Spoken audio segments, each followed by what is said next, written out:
SoberCon came as the result of a talent show that was held on a weekly basis inside Tarzana Treatment Center, um, where a lot of folks were undergoing SUD treatment, and they had a talent show every week. And I started going to look to see it, nothing better to do. And to my amazement, there were some incredibly talented uh, patients who had gotten up on stage and performed, who clearly performed before, and or stunning. Um, I don't have 100% clearance on mentioning the name of everybody who was in said rehab, um, but obviously some of the performers that were in SoberCon 24, and some of them will be in SoberCon 2 on November the 15th, 2025, uh, were there. And I jumped in and did a few things on stage, a comedy act. Stupid, but it was a captive audience and they loved it. Everybody loved everybody who went on stage in that audience. Uh, Routinely, somebody with no qualifications, no talent, just guts, and, got up there on stage and would perform, and maybe they would do horribly, forget their words. They'd have a poem, they'd forget how it goes. They'd have a rap, they'd forget the rap, or they would sing, and quite frankly, they weren't very pleasant sounding singers. But I'll tell you what, in that audience of people like me, drunks, junkies, and head cases, a lot of people who had spent a lot of time in prison, a bunch of tough gangster tattoos on your face people. Someone would get up there and do a really bad job and just totally slip in their own vomit. But I tell you what, they all got up and gave them a hand. Sometimes a standing ovation. Sometimes the worst job they did, and the more they embarrassed themselves, the bigger the crowd would pop.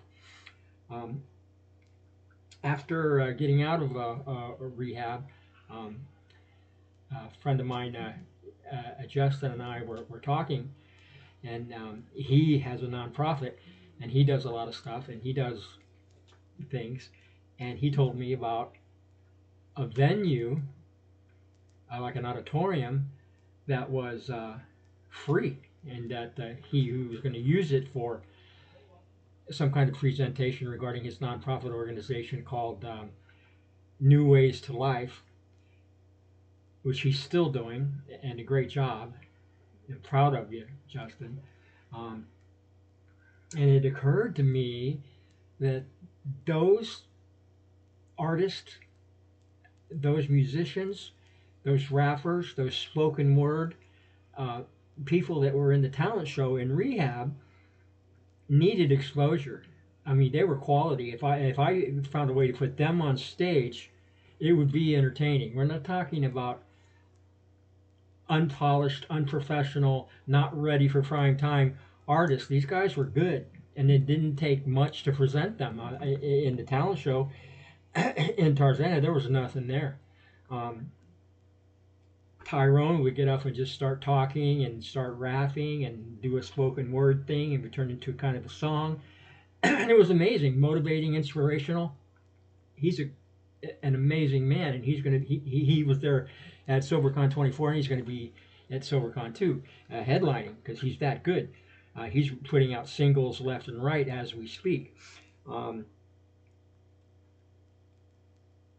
so now I had all this talent that wasn't doing anything.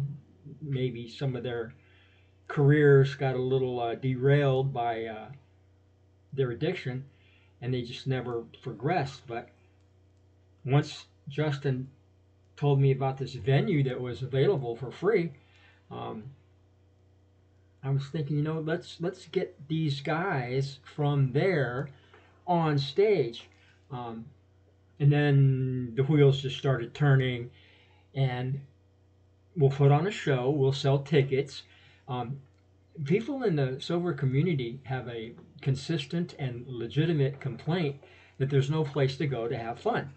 Um, I knew we were going to have comedians, and if you're practicing sobriety and you go into a comedy club, it's a 2 drink minimum. Everybody's drinking, everybody's partying, and that's not conducive. It can be triggery for some people who are in recovery. You go to a music concert, and what does it smell like in there? I mean, you're just walking through a cloud of smoke. Um, I've never had one. People talk getting a contact high. Can you imagine having a dirty test because you're at a concert where there was so much pot smoke in the air that it somehow got into you? So it's hard to find a place to go have fun when you're in recovery. So now we've got a venue, we've got a stage, we've got performers, we've got an audience hungry for entertainment but also don't want to be around drinking and drugs and things like that. So it's just started progressing. And I got a couple of people to help me with it, a couple of people who were instrumental in making sure that this happened. And we didn't use Justin's venue. Just it wasn't right, but I did find one, the One Generation Center in Reseda, which was really cool because it was right next to Reseda Park, and Reseda Park and One Generation um, Center was within walking distance of Tarzana Treatment Center, where our target audience was. Some of the people who were there when I was there were gone. There were new people there, and there was constantly new people coming and going. And the publicity just started going wild because, for example, people would come out of recovery and they'd commit to going to AA classes. And there's a thing when you're going to AA classes called 90 and 90. It means in the first 90 days of your uh, sobriety, you're going to go to 90 meetings.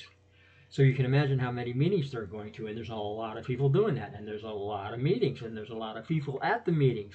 So, and there's always it seems to be a segment in the meetings where there are announcements, appropriate for AA announcements, and a lot of them have non-AA related announcements. I mean, none of this is endorsed by AA, but they allow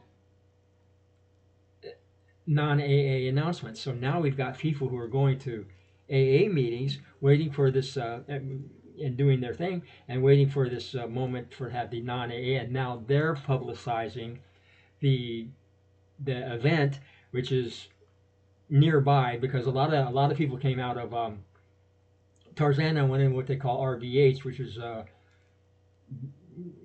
something recovery bridge housing. So they were all right near Cedar Park and One Generation. Then we decided we are going to sell tickets on Eventbrite. And when we did that, people started buying tickets.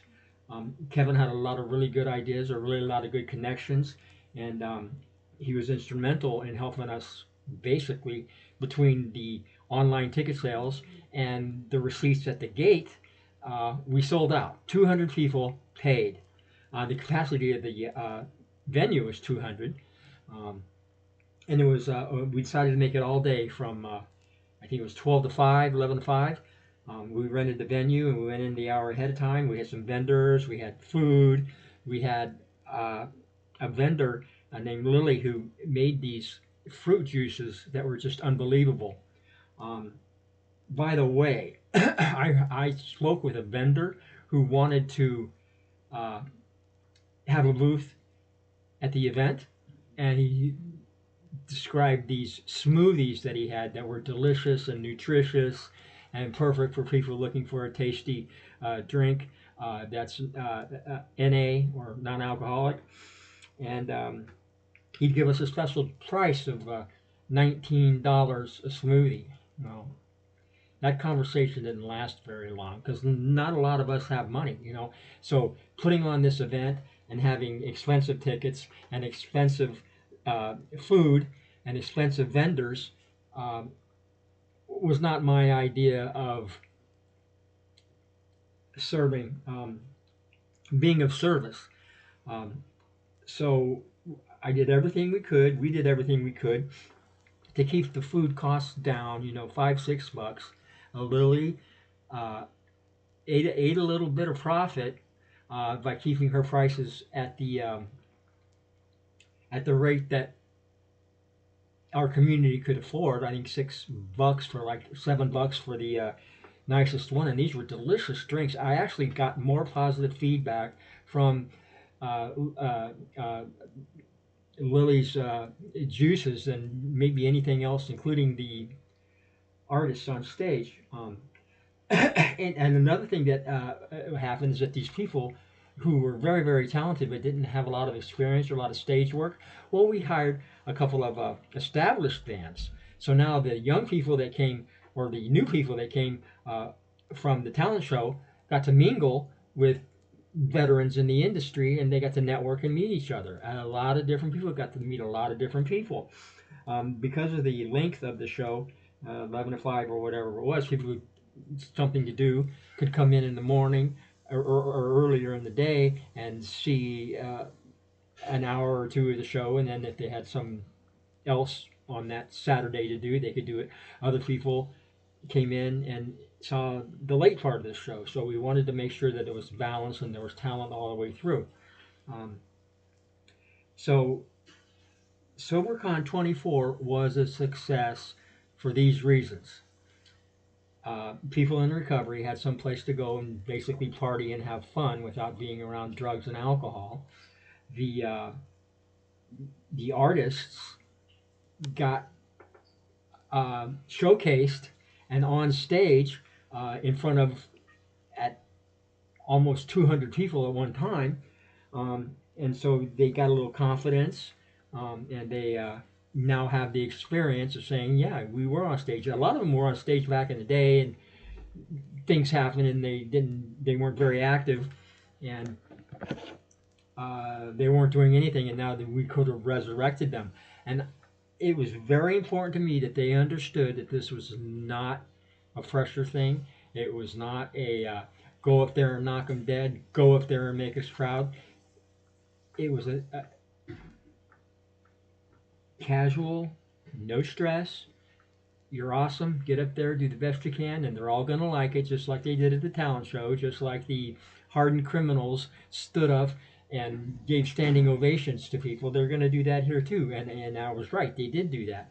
It's very important not to put pressure on any of these artists to go up on stage and kill. Um, they're in recovery too. So we had to have kind of a low key, casual, let's make sure that we have fun.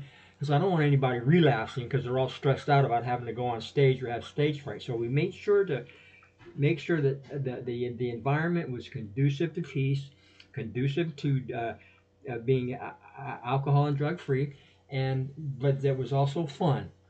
Um, and we did it. Oh, and I was saying it was a success because the guests, most of who were in recovery, had a good time and they could party without drugs and alcohol triggering them. The artists got the exposure.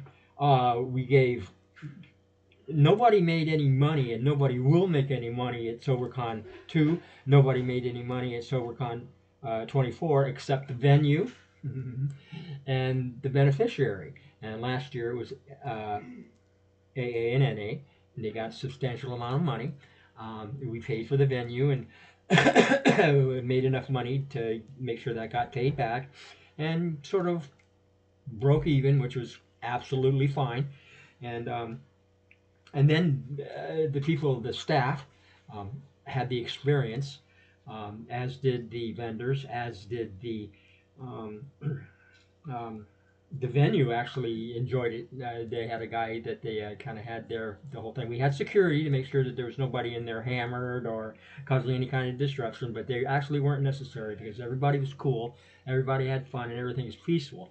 There's a couple of because the performers were doing it for charity and the goodness of their heart. couple of them might have slipped a little bit on their priority, making sure they showed up.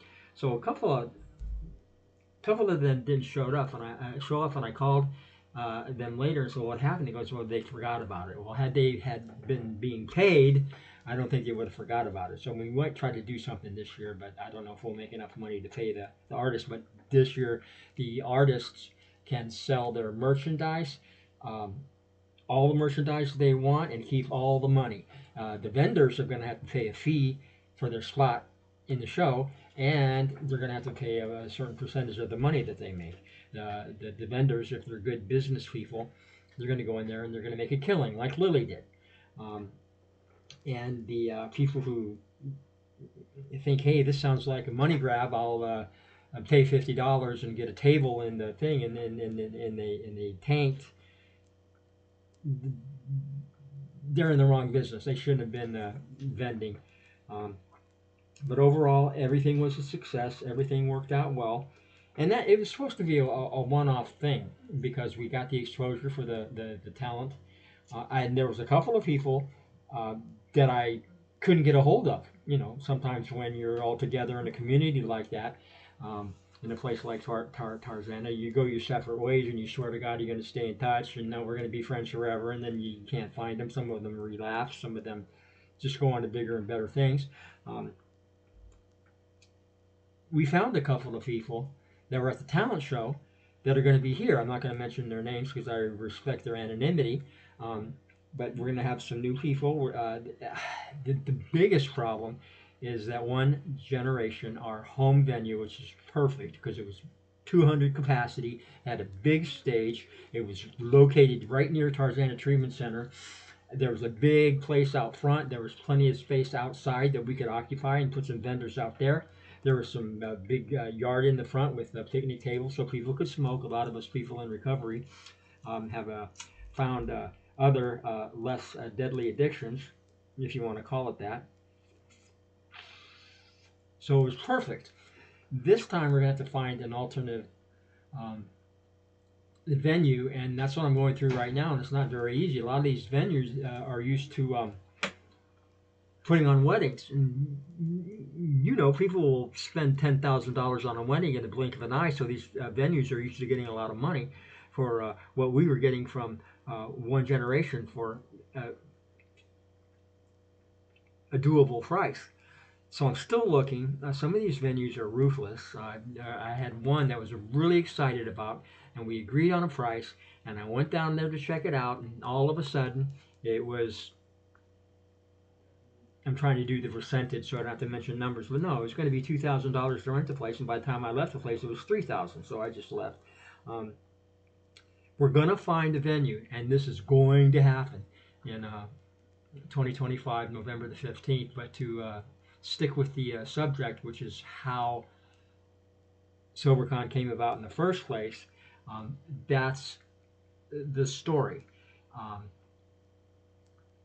we still have some spots open. This is going to be more comedy oriented, but there is going to be music, there is going to be rap, there is going to be hip hop. Right now, we don't have any rock and roll bands booked, but I'm going to make sure that that's not all. Nothing wrong with hip hop, nothing wrong with reggaeton, nothing wrong with rap.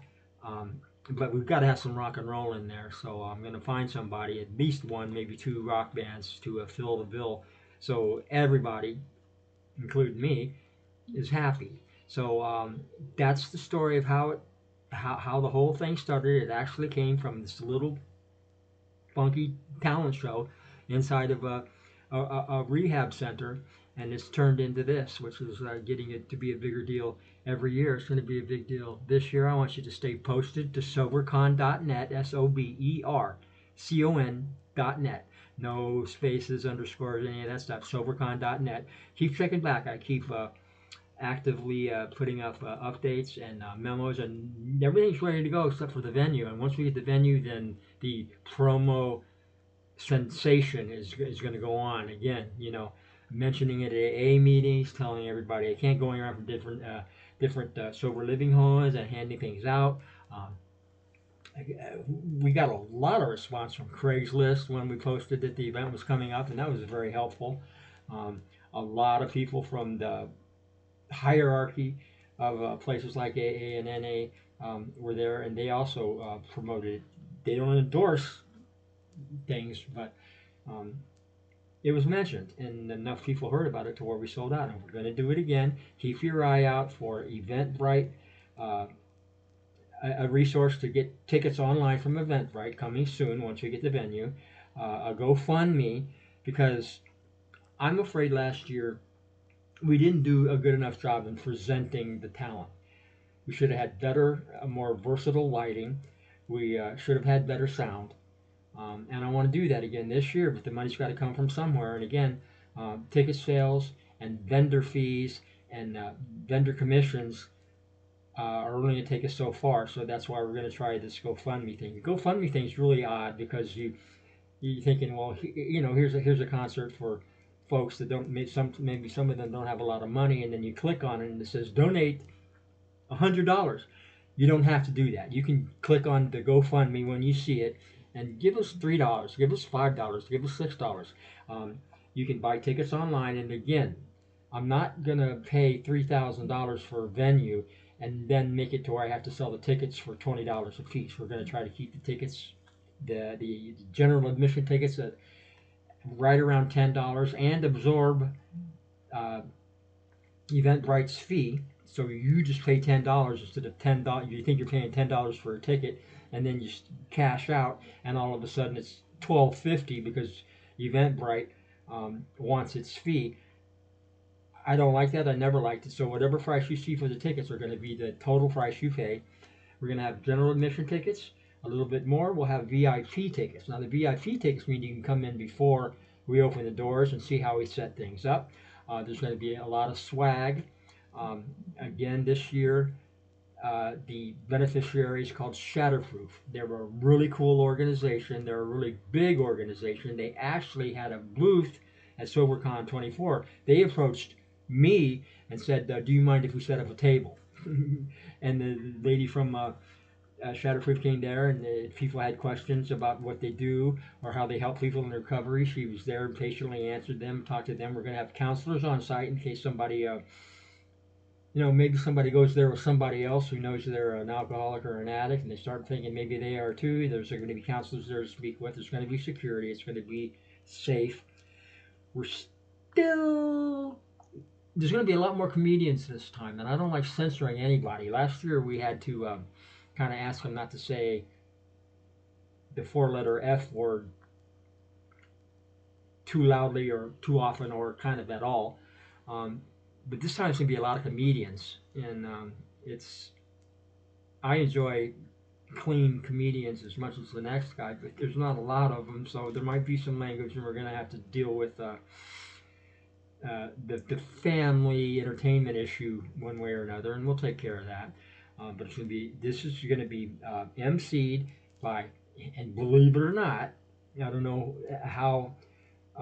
Randy Cusick um, performed last year and he killed, and he's gonna be the MC, so he's gonna be there for the whole time, running the emceeing the show and introducing the acts. There's gonna be a lot of comedians, more comedians than bands, which is fine because who doesn't need to laugh these days? We've already got TY, which is Tyrone, TY 22, and he's releasing records left and right, and he's getting very popular, and we're lucky to have him. We're lucky to have Randy Cusick to MC this. He's a veteran and he's hilarious. His part of his comedy revolves around recovery, um, uh, as do several of the acts that are going to be there. Um, Richard Asperger was there last year, and he was funny, but he's the kind of guy who is kind of hard on himself, and he felt like he didn't do a good job, and I told him he was out of his mind. He was rolling. He was on stage and he was rolling and he was hilarious. And he started to say something that was a little bit salty. And just like out of some kind of comedy skit, right in the middle of it, some lady goes pushing a stroller with a couple of kids in it right in front of the stage on her way somewhere else. And he just got completely tripped up because I think he was going to say, God knows what. Um, but he's coming back with a vengeance. I love him and I'm glad he's there. Um, there's someone special that's going to show up that I've been wanting to be on this show since I thought of it, and that's Lenore Jackson. She has a voice like something you've never heard before and going to be worth the price of admission by herself. She is extremely talented. You're going to hear about her, um, and she's coming back. Don't call it a comeback. She's just getting warm, but she's going to be there, and it's going to be a good show. It's going to be a higher quality show because of the improved lighting and sound. Um, and all of us involved have learned a world of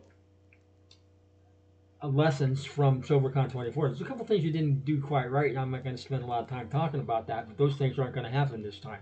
It's going to be a good show. It's going to be a great show. Keep checking back at SoberCon.net. Look for the Eventbrite ticket resource, online sales. Look for the GoFundMe. And again, if you click on it and it says your choice, $50, $100, or $150, ignore all that. Don't pay a nickel more than whatever the tickets are, at least. Give us $5, $3, $7, whatever. That'll add up over time, and then maybe we can put a few $100s into lighting and sound to make it better. There's going to be food, and this time the food's going to be simple. I've got a really special sandwich, something that you've probably never had before, which makes it kind of interesting and which makes it kind of hard to put a value on. So you're not gonna, it's going to be worth $6-7. Trust me, it's going to be something that you haven't had before. It's a sandwich. You're going to love it. There will be refreshments, and you can come and go as you please. Uh, there will be, you can go at the time of the event, pay at the box office, pay the admission and get in. I'm pretty sure we're going to have to make the minimum admission $10, but if you really are, newly in recovery and you've just maybe gotten out of rehab and you don't have a lot of money and you want to see the show and you want to have fun and you don't have a nickel to rub together and that's your story, we'll send you over to our friendly and sympathetic guys in security, and that they're probably going to let you in. I don't want the people lined up trying to get in for free and talking tall tales, but everybody is welcome. Everybody sober is welcome. Um, anyway, that's kind of gives you a background of what we did and what we're doing. Um, we still need staff people. I still need some clerical help. I still need some publicity help. However, we do have David, also known as D2 Lee, if I'm saying it right, and he is like chief publicity officer. He's going to spread this thing like wildfire. He's an amazing artist. He's new. He's doing a lot of gigs and he's releasing music, and he's going to be at the SoberCon 2. Um, and there are going to be more artists signed. I just haven't got them inked yet. Uh, anyway, I hope this helps you understand what we're doing, why we're doing it. It's altruistic for sure. Nobody's in this for a money grab. The vendors are not going to overcharge you, but if they're good business people, maybe they'll make a lot of money, and that's okay too. Um, but nobody who's running this is going to walk away with a nickel. Um, but we're going to get valuable experience. If you're part of the staff, um, have you ever filled out a job application and you're like crushing everything? I did this, you got your dates, you got your telephone numbers, and there's this little spot that I've never been able to answer on a job application that says volunteer work. You got nothing to put there.